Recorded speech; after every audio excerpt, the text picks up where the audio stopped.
We're here to share with you inspiring stories that bring to life all the little and big ways that people bring more love, joy, laughter, and humanness to everyday life.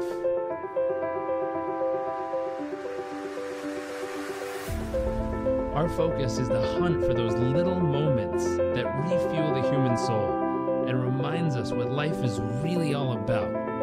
I invite you to sit back, enjoy the moments, enjoy the stories, the adventures, and the journeys.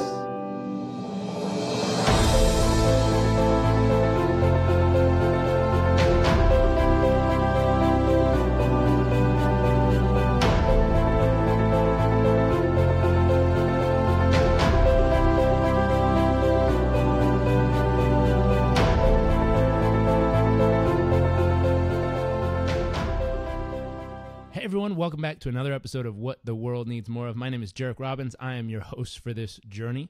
Today, we are joined by a special guest, Nick Friedman. Nick, thank you for joining us. Thank you very much. I appreciate it. Now, we're going to start with the question of the show, which is, what do you believe the world needs more of? Awesome. So, I think the world needs more purpose-driven organizations, groups and or companies. Obviously, I'm biased as an entrepreneur, but groups that have purpose behind what they're doing above and beyond sort of the shallow surface level elements of making money or building a successful business, but actually having an impact. And I think if we did more of that, we would see a lot more goodness on the aggregate. Very cool. Very cool. And how do you personally bring that to life? It was an evolution for me because I'll be honest, when we, like a lot of individuals probably, kind of found myself coming out of college. I was a little bit lost, didn't want to know what I wanted to do professionally. And we literally started a junk removal business out of college with a beat up cargo van. And at the time, it was just a way to make some extra money. And then eventually decided to turn it into a real business. But it was one of those things that we would burn out quite easily if things weren't going the way we had hoped to, or if things weren't trending in the right direction. We would sort of lose our motivation and or sort of become pretty disillusioned relatively quickly. And we had some, dispassionate employees, lacked some culture and loyalty. And it wasn't until we made an intention in our company that we were going to be not just about moving people's stuff and hauling their junk away, but also about actually making a positive impact in the lives of the people that we have an opportunity to touch every day between our clients and our employees. It wasn't until we did that intentionally that our business really started transforming. We started attracting really amazing people that were passionate about building something that could make that sort of lasting impact and transformational impact. And so every day for me, that's what I get out of bed in the morning to do is we say our company purpose is to move the world. It's kind of got a double meaning because we're a national moving company, but we also want to move people emotionally. And we feel like we have an opportunity to do that by, recognizing moving is number 3 next to death and divorce is the most stressful time in somebody's life. And usually when there's a life event like that, there's also a move involved. The clutter and junk that piles up in people's spaces creates anxiety and stress. So we have just a very simple, straightforward opportunity to do that on a daily basis, but also with our employees because, we're hiring what's perceived in many cases to be considered blue-collar work, blue-collar labor. But when we really make it more about building leadership and leadership development for our staff, they transform from movers and haulers to really true leaders and torchbearers in the community. And so that's the type of stuff that gets me excited and motivated to get up and keep coming to work every day. Very cool. Very cool. Now, here's a question. What would you say is your personal wow factor? What makes you uniquely you? And what are some of the moments that help shape it? For me, one thing I've recognized is I've never been the smartest or most talented individual. I think back to my, Pee-wee basketball and soccer days growing up. I was never the naturally good player, but what I've lacked in talent, I always made up for with hustle and grit. And so I'd be the one who would dive after the loose balls on the basketball court, or the one that would kind of put his body in the way to take that charge and kind of give up self-sacrifice to help the team out, and realize very quickly that I could at least move forward, if not excel in some cases, by just leveraging that that hustle and that grind. And so I've applied that in my business as well. I mean, I'm always enamored when I go to entrepreneurship conferences and, I meet these amazingly talented, smart individuals that, are just able to sort of see around corners and see the next angle of the next big thing. We took a very simple concept in our business, trucks and labor. We put a funny name to it, college hunks hauling junk. But I think we would have mired in mediocrity if it weren't for just getting up and grinding early in the early days of it, and then becoming a real big student of the business and student of entrepreneurship, and learning the lessons that other people have achieved their success through, and sort of modeling those masters and trying to make it something of my own. So I think that's been sort of an X factor for me, and a key to my success, and a key to us also being able to continue to fulfill our individual and company purposes as well. Very cool. And was there a moment where you realized that hustle and grind was going to be your thing? Was there a moment where you stood next to a 7-foot tall kid in third grade and went, "Oh shoot, well, I don't got that"? Was there a moment that it clicked, or was it just kind of a little bit over time? That's just what happened. I think it was the positive feedback loop a little bit over time. I recognized that if I was at the tryout, or if I was at the summer camp, the sports camp, if I wasn't naturally the best shooter on the floor, like some of the other kids were, or I wasn't the tallest kid on the court or the fastest player on the field, I would still be able to get the coach's attention and or positive feedback if I kind of went the extra edge as far as the hustle and the hard work and like I said, the diving after the loose ball, so to speak. And so that just kind of became, I guess, part of my repertoire. Is like I was like, okay, if I'm ever going to be successful, at the time, what I cared about back then was sports. Then I have to be, the one that outworks people, or the coach has to see me in the weight room after practice that I'm trying to get stronger and faster and better, and that sort of continued to play itself out. So I went from riding the bench in my freshman sophomore year of high school to being a starting point guard my junior senior year. I ended up getting a chance to play in college, but even still, kind of always had that sort of recognition that there were players that were more naturally gifted than I was. And then I think, again, once we sort of found ourselves as entrepreneurs in business, I would go to these conferences and there would be these tech entrepreneurs that had, scaled these unicorn businesses. And I was just sort of enamored by it. And I, at first it'd be sort of discouraging and think to myself, I'm never going to build the next Snapchat or the next Facebook. What am I doing here? I'm not worthy here. I've got this, BlueCollar moving and hauling company. But then it sort of reminded me of what had led to my successes, in school, academics, and sports, was just sort of that hard work and modeling the masters and listening to coaches and mentors. And so we started doing that same thing. And that's, we learned about franchising, and that's how we've scaled our business, was through franchising as well.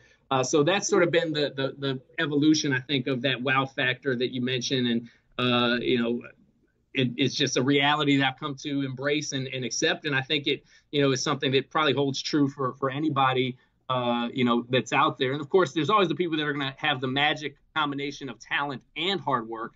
And that's, obviously when you see the Tiger Woods or the Michael Jordans or LeBron James of the world that literally, supersede, greatness. But for me, that I feel like was a, pretty average, from an athleticism and smart standpoint, I was able to get further ahead in life by embracing the work ethic and the grit factor as well. Wow. Now here's a question for you. What's a moment that made you feel incredibly humble? The probably the thing that sticks out in my mind is we were on the very first episode of Shark Tank on ABC, the TV show. And at the time, we had never seen the show, so we didn't really know what to expect. We didn't know who the sharks were.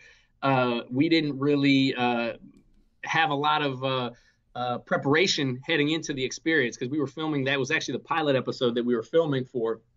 And we were probably a little bit cocky going into it, not having seen the show, not having seen the personalities or having been on it. So the valuations we were asking for from the investors were probably a little bit inflated. We were overvaluing our business.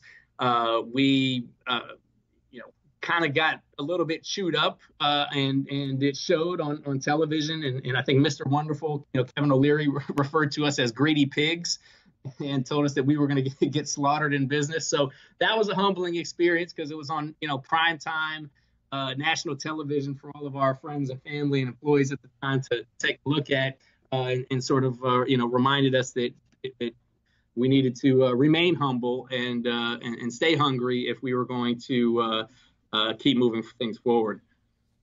I can imagine. What about an awe-inspiring moment?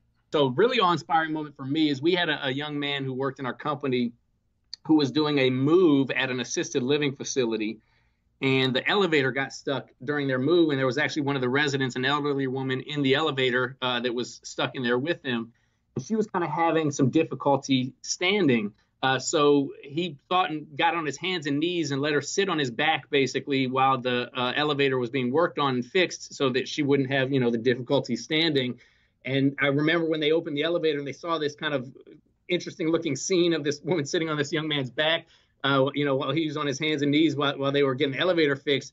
It was kind of one of those sort of just very organic, but also, meaningful moments where, we knew that we had people in our organization that were just doing things the right way at the right times. Because there's never something you could put in your operations manual that says, what do you do if you're stuck in an elevator with an elderly woman and she's having trouble standing, right? You can't think of all those what if scenarios. But the fact that we have our purpose-driven aspects of the company and our values-based aspects of the company, and that we hire and train individuals that embody those qualities and characteristics, that sort of thing transpires. And that story actually ended up going viral because somebody shared the photo on social media.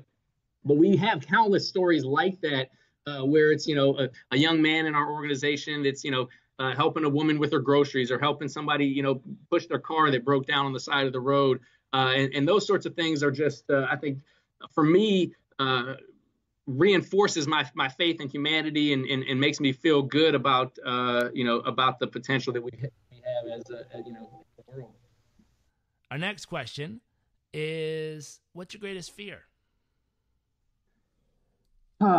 Derek, I'll tell you, man, my greatest fear is probably what a lot of people struggle with, and I call it the FOMO, the fear of missing out. And to me, that's both a blessing and a curse.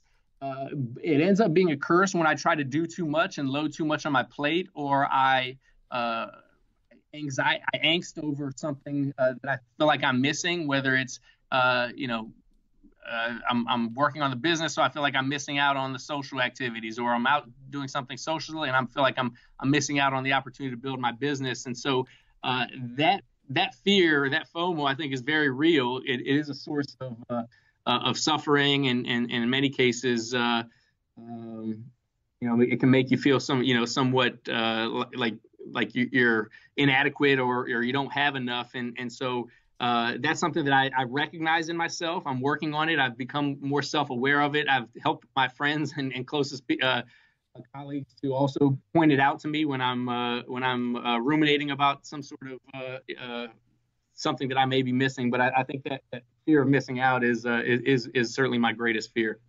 Gotcha. And what are you most excited about for your future? Right now, I would say I'm most excited about on the family front. I've got a beautiful 4-year-old daughter and a 2-year-old daughter that are just, incredible. And they're also very humbling, by the way, because you can come home from a busy day of work and think you're on top of the world, and they can cut you right back down to size and remind you, that you're not that cool. But so I'm very excited about that aspect of the future and just kind of being a part of that experience. For our business, I'm just so excited about the continued evolution and growth. I mean, we've got over 100 franchises around the country today, and we've got just a really incredible, passionate group of franchise owners and employees that are excited about building the brand and making a positive impact in the lives of the people we serve. And so to watch that evolution and not be as mired in the entrepreneurial startup grind that I was in the early days, I think I will be able to sort of enjoy that continued evolution, because the business is bigger than myself in my business partner at this point. So here's our next question. We're going to switch sections to what we call our nuts and bolts. This is the tactical, tangible, practical, applicable side to our show. And the first question here is, where do you currently focus the majority of your thoughts and time and effort each day as of right now?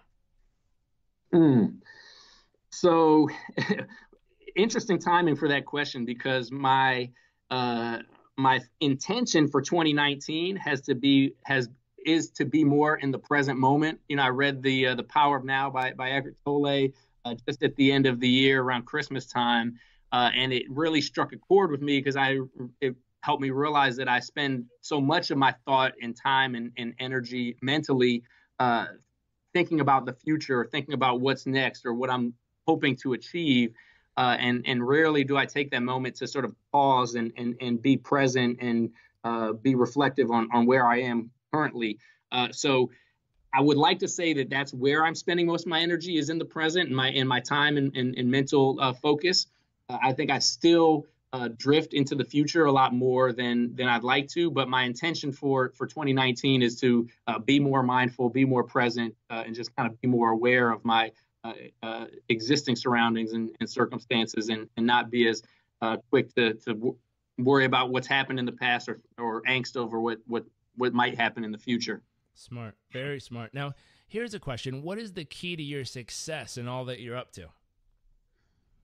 I think the key to my success in all that I'm up to has been surrounding myself with mentors, colleagues, advisors, individuals who really embody the values and the skills that I hope to embrace and or emulate. When we first started down this path of entrepreneurship, I didn't even know what an entrepreneur was until we told people what we were doing, and they said, "Oh, so you're an entrepreneur?" And I'd say to myself, "Okay, well, I guess that's what that word means." And then I was fortunate enough to join some different organizations. I've been part of the Entrepreneurs Organization, the Young Entrepreneurship Council, the Young Presidents Organization, as well as when we got into franchising, the International Franchise Association. And all of those groups have just been really a priceless experience for me to learn from individuals that are either going through the same things I was, or have been, or have been through experiences that I'm likely to encounter as a business owner or franchisor. And so being able to surround myself with those people has allowed me to grow and improve, I think, as a leader, as a professional, and also even as a family man. And that's been what I think the core of the success that I've had today. And then, of course, part of that is also with the people we've brought into our organization to help it grow. I think there's also a tendency for entrepreneurs to, especially early on, want to have to try to do everything themselves, and that becomes a limiting factor to the potential to grow. And so we've been really fortunate to have some really amazing people in our organization that, see the vision we have for where we want it to go, and have helped it get to this point. So I think that also has been a key to my success, kind of letting go of the vine a little bit, and letting go of control of some of the areas of the business to the people that are probably more effective and smarter at it than I am. Very cool. Now we've come to our final question, which is, what is one actionable tip that can help others achieve and experience the kind of success in their life that you've been able to create in yours? I would say a 3-year vision. So something that is within reach. It's not just some sort of, pie in the sky wish, but it's actually within you can picture it, envision it, and it's realistic to achieve.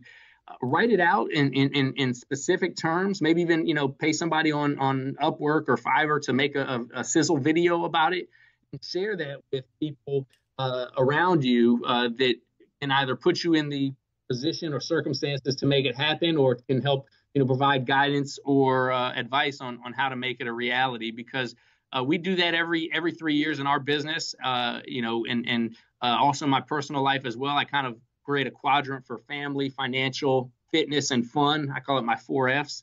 And then, of course, there's some other layers within those, they'll for some reason start with F, friends, faith, and otherwise. But I think having that defined, definitive vision of what you're looking to achieve, then you can work back to the present to say, okay, what steps do I need to take now to kind of set me on that path to make it a reality? I love it. I love it. Well, thank you, sir, so much for taking some time out of your day to spend it with us here on this podcast and share with everyone who's been listening. We very much appreciate it.